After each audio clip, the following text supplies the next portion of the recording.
Welcome and good evening. My name is Tricia Denton and I'm the president of the League of Women Voters, Leelanau County. The League of Women Voters is a nonpartisan political organization that encourages informed and active participation in government, works to increase understanding of major public policy issues, and influences public policy through education and advocacy. We never, ever support or oppose candidates or parties. Membership is open to men and women 16 years of age or older who subscribe to the purposes and policy of the League. 35% of our members are men. More information on the League may be found at LWVLC.org. Thank you again for coming. I'm going to turn it over to Christy Bardenhagen, who from our Farm Labor Task Force, and she's going to introduce tonight's speaker. Thank you, Trish. Thank you for attending tonight's special program hosted by the League of Women Voters Farm Labor Task Force. We are especially grateful that Karen and Jack Siegel of the International Affairs Forum asked our task force and the Honorable Alan Burson if we would like to join in this special program in Leelanau County. We both said yes. The Farm Labor Task Force has done 2 studies on agricultural employer challenges. 2 major concerns have persisted over the years: the increased presence and actions of Customs and Border Patrol and Immigration and Customs Enforcement agents in our county.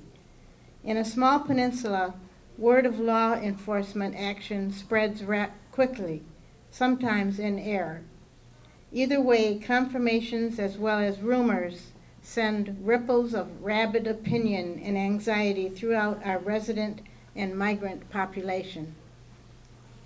Secondly, agricultural employers are repeatedly frustrated in securing and keeping skilled agricultural workers, many of whom may be undocumented or improperly documented. Several large agribusinesses are now using the H-2A visa program, but for smaller operations, of which we have many, it is unaffordable and cumbersome. So our guest tonight is Mr. Alan Burson. He became U.S. Attorney in San Diego in 1993 and subsequently became President Clinton's border czar, overseeing a border-wide crackdown on illegal immigration and drug smuggling in the 90s.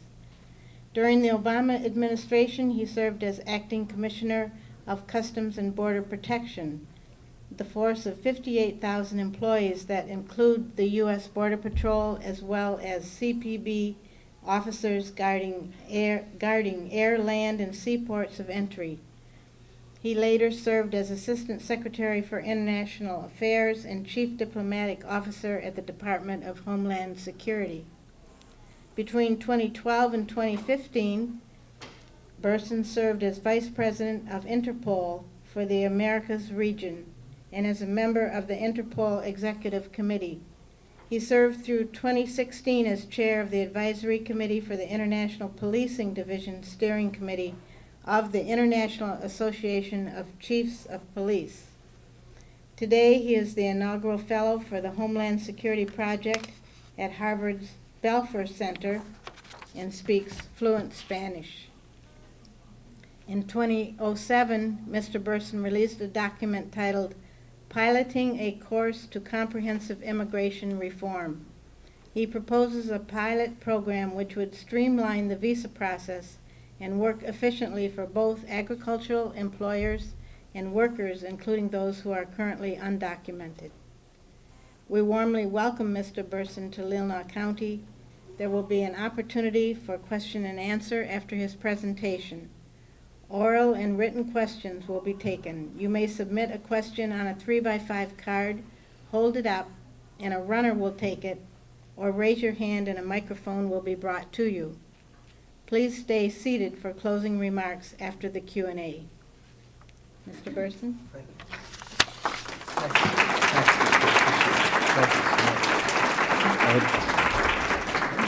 you. Good evening, and thank you for the warm welcome to Leelanau County. I'm delighted to be here. Many friends are responsible for my appearance here. General Mike Leonard, with whom I served both in San Diego in the early 90s, and then as Commissioner of Customs and Border Protection. Mike joined me for 2 years thanks to his wife Denise, who then took on the burdens of redeveloping the farm they live on here in Michigan. Lois Goldstein, a high school classmate of mine whom I haven't seen for 50 years until we greeted each other today, and Karen and Jack Siegel, who have extended the invitation for tomorrow. But it's the League of Women Voters and the task force that invited me here today, and I'd like to do two things. When I stand up, I make speeches, and I'd like to give you a presentation on Customs and Border Protection and the Department of Homeland Security and the immigration issues that you feel so acutely here, but really are being felt all over the country. And then I'll sit down and have a dialogue, because I know there are issues that touch very deeply some of the nerves in the county because of the current events, but also because of the difficulties that are experienced here in dealing with the labor issues attendant to family farms and to the agricultural industry in the region. First, let me give you a little background on my experience with immigration. Through no great talent on my part, I just ended up being present at the creation of the modern era of immigration enforcement. People forget that for most of the history of the U.S.-Mexican border, there was no border. It was basically a very permeable line between the four border states of Arizona, New Mexico, California, and Texas, and the 6 Mexican border states going from the Pacific Ocean to the Gulf of Mexico. Neither Mexico City nor Washington paid a whole lot of attention to what was happening on the border, in the border region, and it became an area of basically people who lived there, the communities, were functioning, but nobody really paid much attention. People crossed back and forth across the border. And then in the late 1980s, we had an Immigration Reform Act under President Reagan. In 1986, the so-called IRCA, in which we thought that we were solving an immigration problem forever. And the amnesty of 1986 was put into effect, and we realized as we went into the 1990s that the reform had not solved very much at all, and we started to see the tensions build on immigration that are now at a fever pitch in our country and have divided the country, among other issues, in a way that I don't think has been experienced in this country since the 1850s.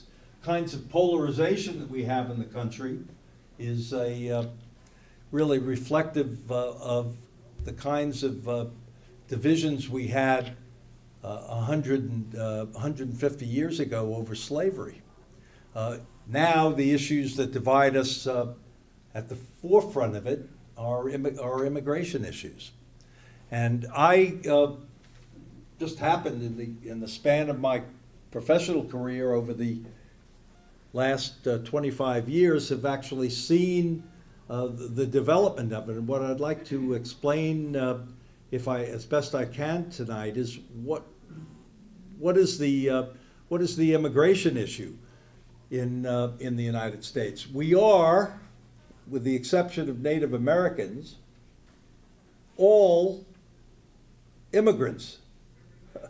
The strength of this country has always been the fact that people who had the courage and the gumption to get up and want to improve their lives, many of our grandparents and great-grandparents and great-great-grandparents actually got off their, they stood up and they said, I want to improve the life for my family, and they immigrated to this country. So we have, on the one hand, this recognition of the critical nature of immigration to the diversity and the strength of American society, the innovation of it, the reinvent, the second chance capacity. And then we have to recognize that there has always been another tension, a darker side to our national character that has always been very resistant to newcomers and to dealing with the idea of immigration. So you have this great tension in American history between the welcoming notion of American society and the pull up the ladder and close the gate dimension. And they have fluctuated in the course of history. In 1993, starting with the events in California with the re-election of Governor Pete Wilson, suddenly the pendulum swung very dramatically to the anti-immigrant side. And the concept was that people were coming in from Mexico and taking jobs, and they were also taking advantage of public welfare services. There is always a germ of truth in these claims, but for the most part, on examination, they could not be sustained. Nonetheless, and the Clinton administration reacted to the anti-immigrant wave and began to enforce the law on the U.S.-Mexican border. Rich Rossman was a U.S. attorney in Detroit, and I was appointed by President Clinton and by Janet Reno as the border czar, because for the first time we were trying to coordinate enforcement from Texas, from the Gulf of Mexico to California, and the federalist system did not really permit that kind of cross-border coordination among American states, let alone with the sovereign government of Mexico. We began that process in the Clinton administration, and President Cedillo was the president of Mexico. And for the first time, we started having cooperation between Mexico and the United States on border affairs. People forget that Mexico, half of Mexico, most of the southwest of the United States, in fact, from California and Texas up to the southern parts of Oregon, in 1847, that was part of Mexico. And it was the U.S.-Mexican War in 1846 to 1848, which led to the Treaty of Guadalupe Hidalgo, and as a result of that treaty, half of Mexico, literally half of Mexico, was ceded to the United States. And to add insult to injury, most Americans never knew it, and most Mexicans never forgot. As a result of that, there was a dramatic, while we were friendly and demilitarized on the border for the most part, there was very much a division along the borderline in which sovereignty was asserted, and Mexico and the United States really did not cooperate a great deal on the border. It was, tomorrow I hope to take the group through how that has changed, but for purposes of tonight, the fact is that for so long we looked at immigration on the two sides of the border in completely different ways. From the standpoint of the United States, crossing into the United States illegally was a crime, a misdemeanor, and if it happened more than once, it was a felony. And from the Mexican standpoint, every Mexican, under Mexican law, people were deemed to have a right to leave Mexico, and it was not a crime from the perspective of Mexico. So we had this stalemate at the border, and for the most part, there was until 1993, 1994, there was really no effort to enforce the law. But it was really in 1993 that we began to start border enforcement. In 1993, when I first showed up at the border between San Diego and Tijuana, there were only 300 Border Patrol agents operating in the 5 miles inward east from the Pacific Ocean. There were only 2 real places where Mexican migrants came across. One was across from Tijuana into San Diego and then up through Los Angeles to the rest of the West Coast, and in Texas from Juarez, Mexico, across the Rio Grande into El Paso, and then into the interior of the United States. There was hardly any enforcement, and in the first year in 1993, there were 1 million Mexican migrants that were arrested crossing over from Baja California into California, but basically there was no system, and this was the famous catch and release. They were processed and then returned across the border to try within an hour to cross again. And as a result of that, from 1990, really in the 1980s to 2001, we saw up to 6 or 7 million people cross illegal into the United States to stay. But I say this to this group. The fact of the matter is that there's always been a tension, because for all of the talk of us wanting a secure border, the fact of the matter is that we always appreciated cheap labor. And the tension that existed between wanting cheap labor and wanting a secure border has never really been resolved, and is the source, I think, of many of the problems that you're experiencing and I sympathize with here in the county.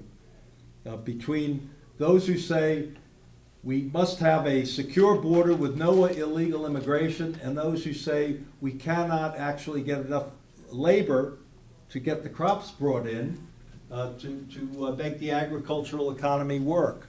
And that's the issue that we face. But let me continue the story and update where border enforcement went after 9/11. So 9/11 was really a question of the failure of borders.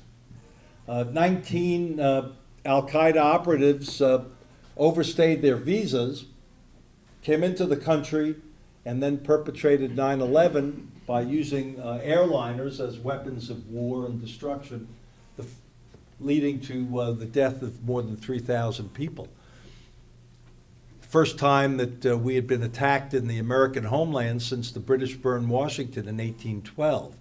The Japanese had bombed Pearl Harbor, but the interior United States had not been attacked since the British burned Washington. It led to a complete revamping of the notion of borders, because in fact the sense was that our borders had been violated. And that's what led to the modern infrastructure of border protection that we have today. DHS, prior to 9/11, we had border-related agencies spread across the landscape of American government. I was in the Department of Justice with the Border Patrol, was part of the Immigration and Naturalization Service, the old INS. Customs was in the Treasury Department, because Customs had always been associated with the collection of duties and revenue for the crossing of borders. So it was a Treasury Department function, and then there was every port of entry had agricultural inspections. So when Janet Reno said, please try to coordinate law enforcement on the border, at every one of our ports of entry, 46 ports of entry on the southern border with Mexico, land border crossings, 127 here on the northern border with Canada, but at every port of entry there were 3 port directors. One from the Justice Department, the Immigration and Naturalization Service, one from Customs in terms of the collection of customs duties, and one from agriculture. So we had these stovepipe bureaucracies of managing our borders. After 9/11, President Bush developed the idea for the Department of Homeland Security, so that in border control today, and what you're seeing in the county actually is, for the most part, 3 agencies. having to do with immigration. You have the Border Patrol that is responsible for between the ports of entry. They're the green shirts. Then you have Immigration and Customs Enforcement. They are the investigators that actually do the so-called deportation processes of people who are here in undocumented form. And then you have Citizenship and Immigration Services that is responsible for issuing, together with the State Department, visas and is responsible, for example, with the H-2A program, again, working in concert with the Consular Affairs at the State Department. All of those agencies are under the Department of Homeland Security.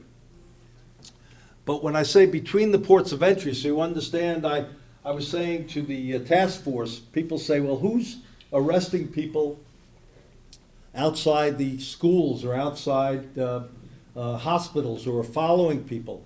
That would not be the Border Patrol. The Border Patrol, while they think about it in terms of a local police department, where the Border Patrol are the patrol officers that are out on the street enforcing the law, and the Immigration and Customs Enforcement people are the detectives. They're the ones who take cases and actually pursue, do investigations. And then you have people in the office, the Citizenship and Immigration Services, that are basically non-law enforcement officers who work on so-called adjustment of immigrant rights. So when people want to apply for a green card for long-term permanent residence, that would be handled by CIS. Since 1993, the United States has spent $18 billion a year, and this has been a bipartisan effort from starting with during the Clinton administration, through the administration of George W. Bush, through Barack Obama, and it continues today under President Trump. We have expanded the Border Patrol from 3,000 agents to 22,000 agents that we have. Now 19,000 of whom are on the southern border, and 3,000 Customs and Border Protection officers are actually on the northern border. Those are some of the Border Patrol agents that you see here. We have 27,000 people in Immigration and Customs Enforcement, including 7,000 agents who actually do the investigations. DHS is now the third largest department after the Department of Defense and the Department of Veterans Affairs.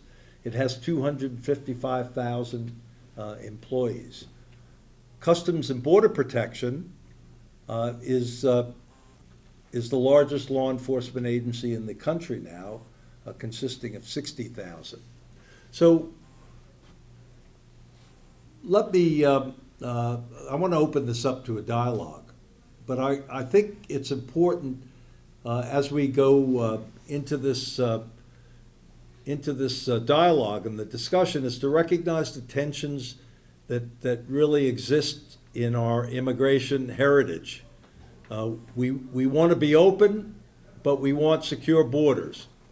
We want cheap labor, but we want lawful entry. We want our cake and eat it too, frankly. And we have to own up to the tensions that exist that have led to a fair amount of hypocrisy. So I could tell you, while I was a member of the Obama administration, I am not reflexively anti-Donald Trump in any sense.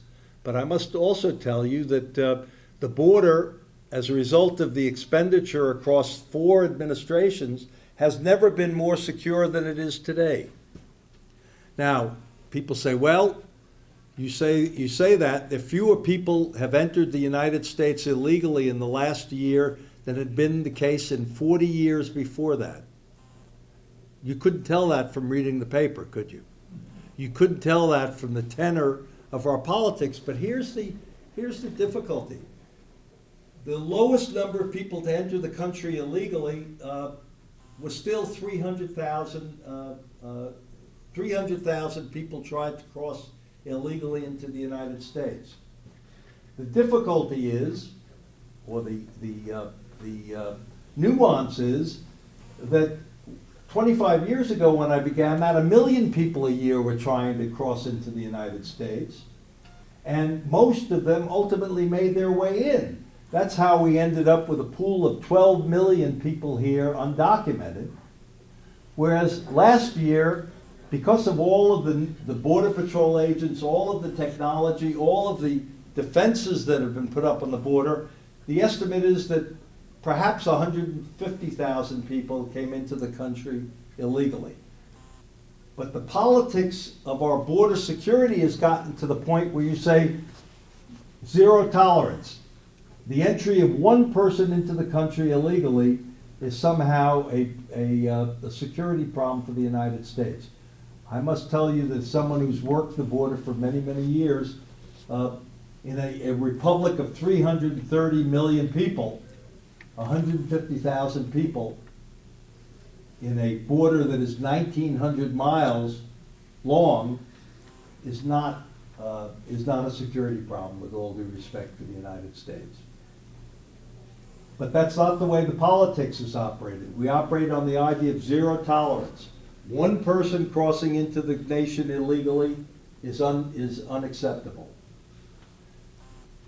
That's part of the dynamic that we're seeing playing out in our country now. So when I come up to your wonderful county, I hear two sides of the problem.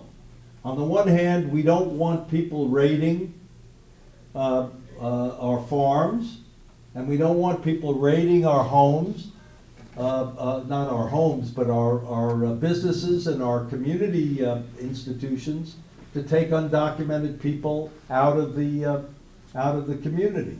On the other hand, we hear people saying they're here illegally and they should be removed. They have no right to be here. This is the tension that exists, that we have to find a way to resolve it.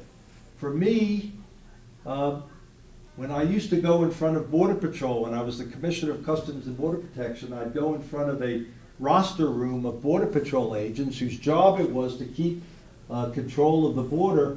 There would invariably there would be a hand up that would say, "Commissioner, are you for amnesty?"